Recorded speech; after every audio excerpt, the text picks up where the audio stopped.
Hey folks, this is Kalani. With patch 9.1 getting big changes every week on the PTR, it's only a matter of time before the patch hits live servers. But what should you get done before the patch goes live? There are quite a few ways to set yourself up for maximum efficiency for the release of patch 9.1, and there are quite a few things which I've heard recommended that in my personal opinion aren't really worth doing. Patch 9.1 will also be introducing many new systems and changing quite a few others, so it's important to know if something will get easier in 9.1 or even if something might get harder. So let's take a look at what you should get done before patch 9.1 goes live and some things which aren't really worth your time. It's always wonderful when something you've been ignoring or neglecting in-game gets a bit easier, right? So let's start with some things that I don't think you should be bothering with leading up to patch 9.1, so you can waste as little time as possible in preparation for the patch. A lot of this is going to be related to alts. For example, if you haven't taken your alts through the Torghast story questline from Bolvar, you know the one, it's still time-gated for no apparent reason, and it takes you through the story of rescuing key NPCs from Torghast, and it leads up to the twisting corridors. If you haven't done that quest yet, I wouldn't bother. When patch 9.1 rolls around, you can just walk up to Bolvar, have a nice little chat about how you know exactly what goes down in the twisting corridors, and he'll let you skip the entire thing. You do miss out on some soul ash for skipping it, but this will let you get straight into the new patch 9.1 story content right away, so don't worry about doing that questline specifically before the patch arrives. I also wouldn't bother working on any venari reputation with your alts. You can if you want to, but the entire Moor zone becomes so much easier to deal with in patch 9.1. Relating to venari and her rep grind, the Eye of the Jailer debuff, which significantly restricts how long you can spend in the Moor zone doing various reputation grindy objectives, will be completely removed after one of the early story chapters in the new patch 9.1 campaign. That means you can kill as many rares as you want, complete as many bonus objectives you want and daily quests, and just sit around mass farming monsters all day if that's something you really want to do. With the Eye of the Jailer gone, so too are most of the time-gated restrictions for farming venari's rep. So if you haven't done much yet, I would probably just wait for patch 9.1 to make everything so much easier. For the same kind of reasons, I also wouldn't really bother going after one of the Moor mounts anymore. There are a few you can get, one from the Hunt event in the Beast Warrens, one from the Twisting Corridors, and one from the Secret Crafting questline, but all of them take time, effort, and in some cases a bit of luck. If you don't really care about being able to mount in the Moor right now, maybe because you're not really spending any time in the Moor or you've just given up on it until patch 9.1, I really just wouldn't spend the extra effort in going after a Moor mount. One of the very early quests in patch 9.1 unlocks the ability to use any mount in the Moor zone, both in the old Moor areas and in Korthia. So literally on day one of the patch, any mount will be usable in the Moor, so the special Moor only mounts will just become ordinary mounts for the most part. Something else that I would encourage you to not do before patch 9.1 is buy any more conduit upgrades or sockets for your gear from venari. There's a few reasons for this. For the conduit upgrades, they're going to be made entirely worthless when patch 9.1 rolls around anyway. Conduits will drop at higher ranks and higher item levels from pretty much every source that will see an item level increase. That means the new raid tier, the higher rewards from Mythic Plus, even world quests will reward better conduits, so upgrading them now is just a waste of STYGIA.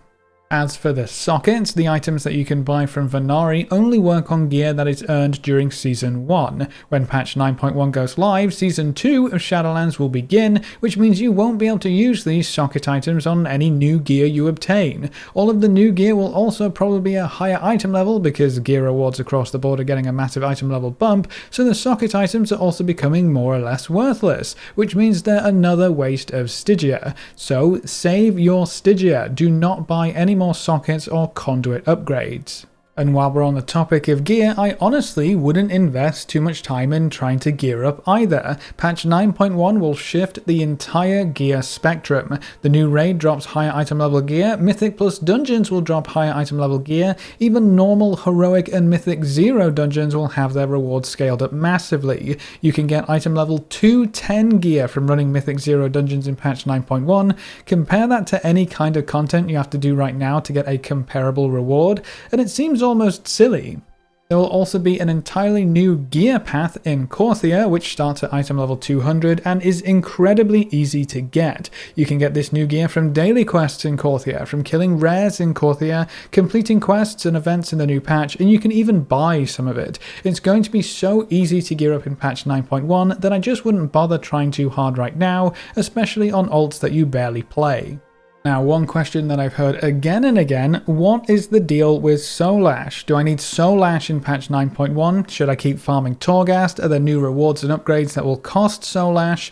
I can say with great confidence at this point that you do not need Soul Ash in patch 9.1. If you have the legendary items and effects that you want at rank 4 right now, you don't need any more Soul Ash. Soul Ash will not be used for the new upgrades to rank 5 and rank 6, so the only use of Soul Ash in patch 9.1 will be to create other legendaries for your character from ranks 1 to 4. That means you don't have to worry about saving it up or farming any more in preparation of patch 9.1 if you are sure you won't be using a different legendary than one you have already made and upgraded. But that doesn't mean that Soul Ash will be worthless. Patch 9.1 is the first time that legendary powers and effects will undergo significant rebalancing. Quite a few legendaries have already gone from best in slot to not worth equipping for a handful of classes, and we have brand new legendary effects coming in that specifically empower your Covenant abilities. As with any patch, balancing and tuning can continue until the day the patch launches, so it's hard to say which legendary effects will make it out on top. That means it could be worthwhile saving up enough Soul Ash to create and upgrade a legendary straight to rank 4 so you don't have to wait to swap things around. A rank 4 legendary will cost you 5,150 Soul Ash, so if you have that in reserve, you shouldn't need to worry too much. It's also worth considering that your best in slot legendary effect might not change, but the slot in which you should equip it could. The slot in which you create and equip a legendary effect is typically dictated by which slot you cannot get a good piece of gear for. For the Shadowlands expansion so far, that would have been heavily influenced by the gear and stat variations available from the Castle Nathria raid. When the Sanctum of Domination opens up in patch 9.1, the entire game is going to shift, which could cause your legendary effect to be best used on a chest piece instead of your shoulders, or on a ring instead of your legs, or really any combination of switcheroos. So that's maybe another good reason for you to keep at least 5,000 Soul Ash on your character going into the next patch, just so you're never caught with your pants down.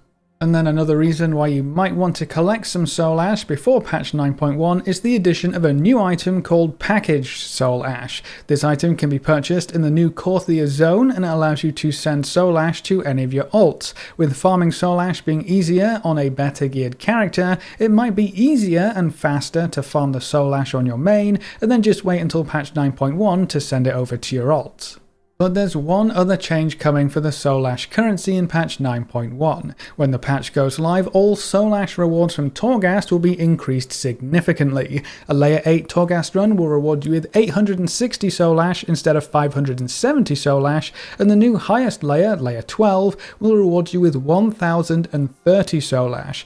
That is a lot of Soul Ash, which means this currency will actually be significantly easier and faster to farm in patch 9.1.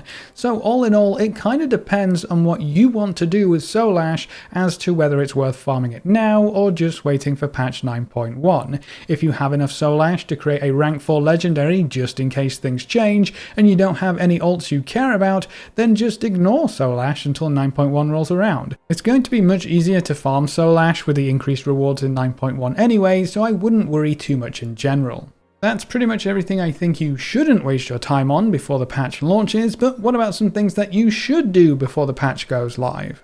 While we've already touched on the venari reputation a little bit, I think there is an argument to be made for getting caught up on your main character if you haven't already. The STYGIA currency is still going to be used in patch 9.1, primarily for a new round of rewards from the Corthia reputation, the Death's Advance. The main source of STYGIA is still going to be venari and her quests, as well as the typical quests and events in the Maw zone. When you've maxed out your reputation gains with venari, you have access to all of the various weekly quests that reward huge chunks of Stygia, so having access to those early in patch 9.1 will allow you to gather Stygia much faster, which will allow you to buy whatever you want from this new faction when you get up to the appropriate reputation ranks. Working on this prior to patch 9.1 means you should be able to save up a good chunk of Stygia at the same time. If you don't have any Stygia, you won't be able to buy anything even if you do reach Exalted with the Death's Advance. Venari will also be given a Paragon box if you keep farming rep with her, which will include all manner of goodies, including one of the new mounts coming in patch 9.1.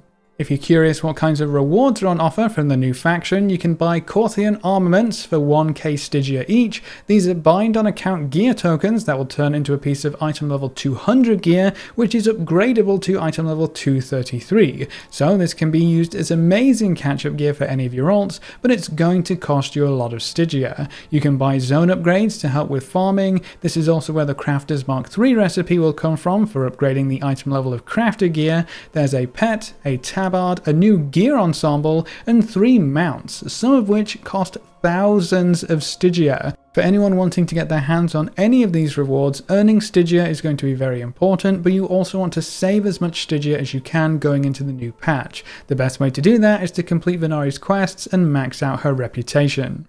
Something else I would definitely work on is your professions, especially if you're wanting to take advantage of the new crafted gear or craft your own legendary gear upgrades in patch 9.1. The big additions coming to professions are the Crafter's Mark III, which allows you to increase the item level of a piece of crafted gear up to 200, and the Crafter's Mark of the Chained Isle. This one is a bit more special. It upgrades a piece of gear to item level 230, which is insane, but you can only equip one piece of this kind of gear because it becomes unique equipped.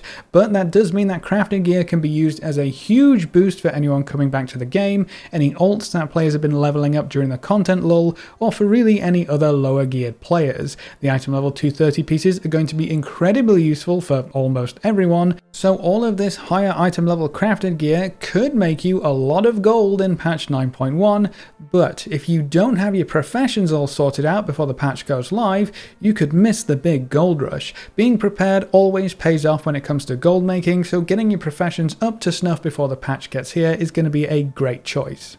The other big change is to how legendary crafted gear is going to work. We still don't have set in stone information on this right now, which is a little worrying, but the plan seems to be to have a new crafting material come from the new daily quests in the Corthia zone. That crafting material can be turned into the Vestige of Origins, which is a new optional crafting reagent that lets you craft rank 5 and rank 6 legendary base items. I can tell you right now, if the Corthia material only comes from daily quests, that strictly limits its availability, which puts a massive premium on this entire system. Being able to craft your own Vestige of Origins using your own Corthium to craft your own legendary rank 5 and rank 6 base items could save you a lot of gold.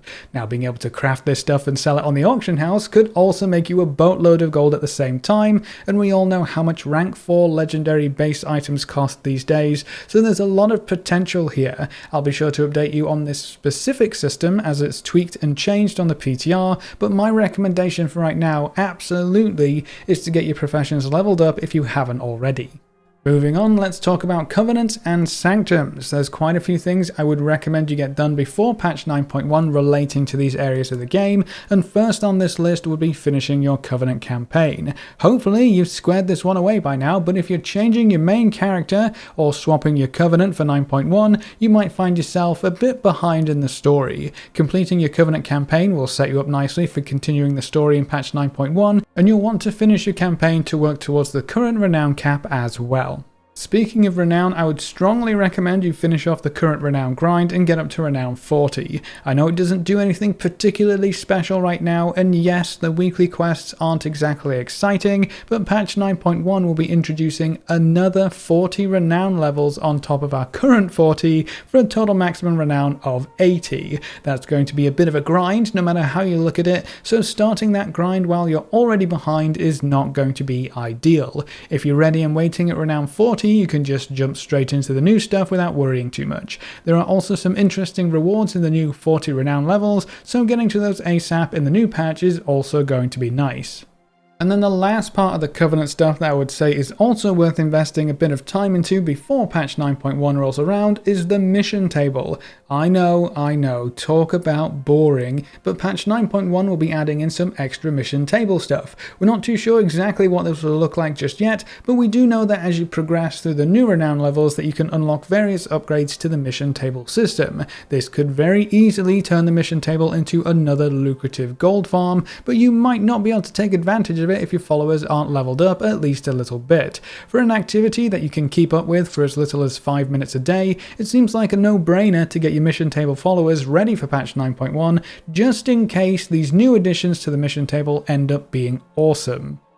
But that's our list of things you should get done and things you don't need to worry about before patch 9.1 comes out. What are you going to be working on while you're waiting for the patch? Is there anything that wasn't on this list that you think I missed? Leave all your thoughts in the comment section below. A big thank you to all of our supporters over on Patreon and to everyone who's subscribed on Twitch. You can see their names floating by on screen. If you want to see more videos like this, make sure to subscribe and ring that notification bell so you never miss another video. Thanks for watching, folks. Good luck and have fun, and as always, I will see you next time.